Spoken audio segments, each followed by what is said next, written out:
been my first time here, my first time presenting at International Harm Reduction Association conference, and so far it's been a very pleasurable experience. I'd certainly find the conference interesting. The diversity of just around the posters, for instance, where you're seeing the challenges, the different types of challenges facing different communities, different advocates, different users themselves. It's good to see how people with different resources are tackling some of the most complex of problems, and that maybe the innovation seen there are good for those developed countries whose services maybe are not as innovative as they could be. I've actually found it really interesting. I've just been to the mental health session, which was really good. Elliot's a really good speaker. Some very interesting debate towards the end. Is it a disease model? Is it not? And to be perfectly honest with you, I'm kind of drawn towards the not disease model, being a social worker. What I like about this conference is it combines the research, the academic and the practitioner base in relation to drug use. For myself as an academic, I go to a lot of academic conferences, but I really like the fact that it's very applied, what practice. We've also got drug users here as well, so it's a really good, exciting mix, which you don't find at academic conferences. So far I've found the conference quite interesting. There's been some good stuff going on. It's been good to meet some people from other countries, other activists. It's my first time at the IARA conference, and I have to say it's been absolutely fantastic. We're only on day 3 and I'm already sort of got all sorts in my head. Yeah, very encouraging. We're from Nepal. We see that the harm rates, particularly the IV drug users, whichever it is coming up, it's a really global issues what it has come. And Nepal also is not a separate part. We also having lots of issues, regarding IV drug and drug abuse. I found the conference very mind-bending, to use to coin a phrase.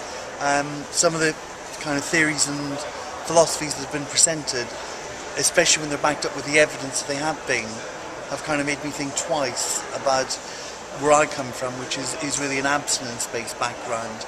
I'm kind of seeing abstinence maybe at one end of the scale, and harm reduction at another. Where do the two meet? And what I'm being told here is they're both part of the same continuum. I think this conference is great. I've been to several ones, also in Barcelona, for example, and I think this one might be the best of them all. I work in the drug and alcohol field, primarily with a view to promoting abstinence for those who actually declare that they have a problem with addiction in the first place. So it's been an eye-opener in some respects, this conference for me. Regular at this conference since I attended it the first time in Paris in 1997, and at that time I fell in love with that conference. First being a place where you bring in really the high-level research to the real field work, that they meet at a certain point and make use of each other's experiences. I love this conference always. The conference very good this year. Harm reduction approach, talking about recovery and that. Just thinking whether harm reduction is going to, what the next 20 years is going to be. I've just joined INPUD and I'm really excited about that, yeah, it's a good conference, nice to meet people. Yeah, I found the conference stimulating. I mean, it was great this year to see the decriminalisation and regulation debate really front and centre. I had an opportunity to do a plenary, which was great.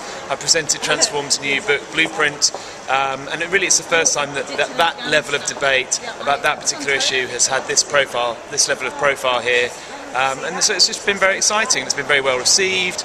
I think people were ready for it. I think the time was right for it.